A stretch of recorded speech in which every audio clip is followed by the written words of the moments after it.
আসসালামু আলাইকুম। ঈদ মোবারক। সবাইকে নতুন একটা ঈদ ব্লগ ভিডিওতে স্বাগতম। ঈদের দিন সকালে ঘুম থেকে উঠে নর্মালি যা হয় গোসল করতে যাওয়া। যেহেতু এবার নামাজ পড়তে যাওয়া হয়নি, সেজন্য ভাবলাম নর্মাল একটা ড্রেসই বাসায় পরি। তারপরে গেলাম ব্রেকফাস্টের টেবিলে। গিয়ে দেখি এতগুলো আইটেম সকালে মা নাস্তার জন্য বানাইছে। তো সব কিছুই একটু একটু করে ট্রাই করলাম।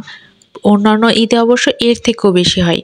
এবার যেহেতু আমরা খুবই ব্যস্ত ছিলাম নতুন বাসা নিয়ে, সেজন্য মা খুব বেশি একটা আইটেম বানাইতে পারেনি।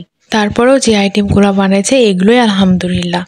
তো কি সকালে গোসল টোসল করে ফ্রেশ হয়ে এই তো নাস্তা করলাম। আর প্রতি বছর না আমাদের বাসায় এই স্পেশাল লুচিটা ছাড়া ঈদই হয় না। তাই এবার ভোরেও আমি আর মা একসাথে লুচি বানাইছিলাম। এবার ঈদে আমরা আর আমাদের খালা একসাথে ঈদ করি, তাই আমি আর খালা এখানে নাস্তা করে নিচ্ছিলাম, কারণ নাস্তা করে আমরা বের হব। তো ঈদের দিন যেহেতু সামাই খাওয়া সুন্নত বা মিষ্টি কোনো কিছু খাওয়া, একটু মিষ্টি খাইছিলাম, তবে আমার ঝাল আইটেমই বেশি পছন্দ। এর জন্য আমি পাস্তা, আলু ভাজি আর কিছু লুচি খাইলাম। এরপর হালকা একটু রেডি হয়ে বাইরে দেখি রাস্তাঘাট একদম ফাঁকা। মানে এই সময় না সবার নামাজ হয়ে গেছে, যে যার বাসায় চলে গেছে। কিছু মানুষ থাকে যারা লেট করে যায়, এটা তারাই। তারপরে কাজিনের বাসায় গেলাম। কাজিনের বাসায় দেখো এই তো আমি হাতে এইভাবে মেহেদি পরছি। কালারটা অবশ্য ঠিকঠাক আসেনি, কারণ আমি রাখছিলাম খুবই কম সময়। আর এইদিকে ওদের বাসার ছাদে উঠে দেখলাম যে পুরা এলাকাটা একদম ফাঁকা। যখন আমি আমার কাজিনের বাসায় যাই তখন ওরও কিছু কাজিন আসছিল, তাই আমরা সবাই মিলে একসাথে ছাদে উঠেছিলাম। দেন নেমে কিছুক্ষণ থেমে আমি যাচ্ছিলাম আমাদের নতুন বাসায়।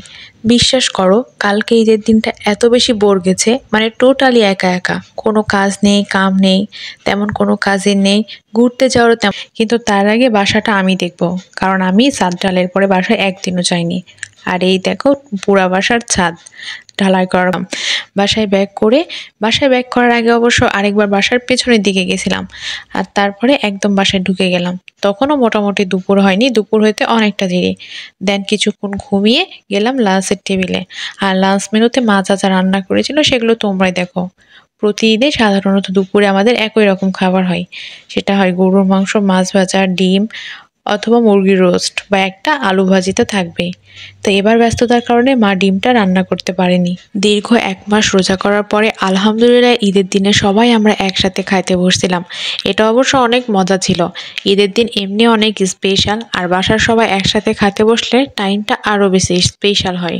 দেন একটু রেস্ট করে রোদ থাকতে থাকতে ছাদে গেছিলাম আমি আর মা। দেন মায়ের হাতে আমি এই মেহেদি ডিজাইনটা করে দিই। যেহেতু চাঁদটাতে মম হাতে মেহেদি দিয়েছিল না, তাই ভাবলাম যে ফ্রি টাইম বসেই আছি, তার জন্য মেহেদিটা পরাই দিই।